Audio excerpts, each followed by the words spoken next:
আজকের খাবারটা একটু আলাদা ধরনের, কারণ বাচ্চাদের খাবারে সবজি না দিলে নয়, আর সবজি খাওয়াতেও বাচ্চাদের খুব অসুবিধে।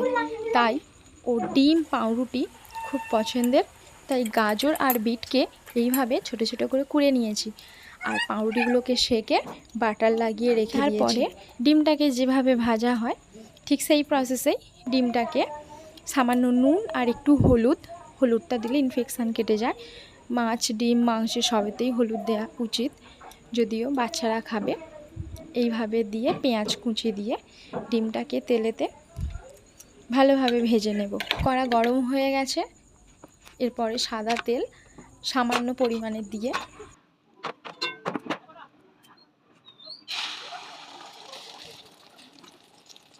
ডিমটাকে চারিদিকে চাড়িয়ে দিতে হবে, কারণ একটু বড় না হলে সবজিটা দেওয়ার ফলে মোটা হয়ে যাবে।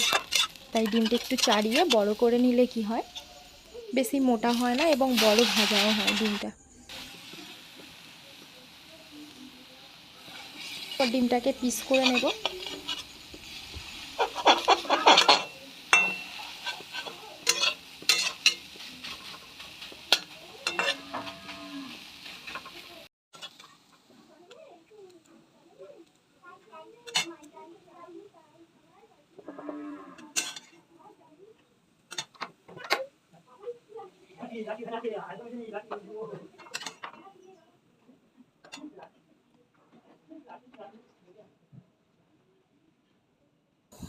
এইভাবে পাউরুটির মধ্যে একটা ডিম দিয়ে আর একটা পাউরুটি চাপিয়ে আবার তার উপর ডিম দিয়ে 4টে লেয়ার করে নিয়েছি, আর ত্রিকোণ করে কেটে নিয়েছি।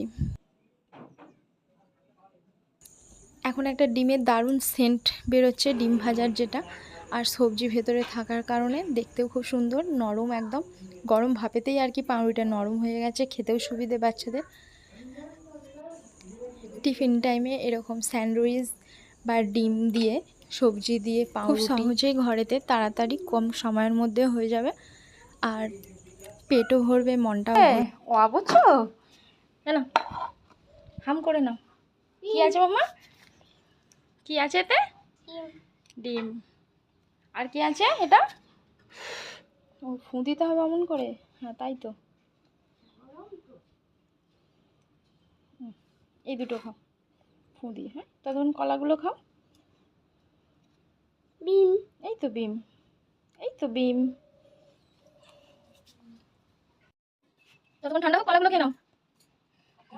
ও বিম খাবে মামা, কলাগুলো খেয়ে নাও ততক্ষণ, একটু ঠান্ডা হয়ে যাও।